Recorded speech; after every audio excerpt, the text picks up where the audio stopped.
Public मी गणू. आणि गणू लय दिवसानं आलाय कारण की आज गणू आलाय बघा गावाला.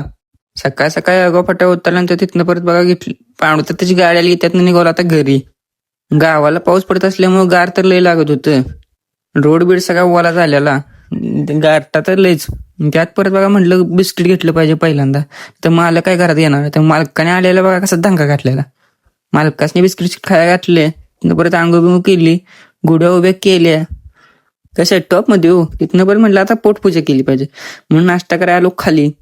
नाश्ता विष्टा करून घेतला आणि जरा काम होतं म्हणून आलेलो कराडला. कराडात आलो तर पावसानं केली सुरुवातच.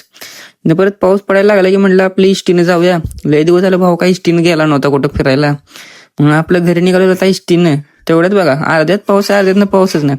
जळगाव फाट्यावर तर गाडीच नाही वर जायला म्हणून भावाला घेतला बोलवून आणि परत आलो तिथनं गावात आलो जरा गाडीचं शूटबीट केलं. तिथनं बारक्या म्हटलं आंबा घेऊन आलोय म्हटलं काप आपलं चटणी मीठ लावून गच मध्ये आंबा खाल्ला. परत झाले गावदेवची तयारी. गावदेव चालू झाले म्हणलं आता चला भेटूया आपण लवकरच नवीन ब्लॉग.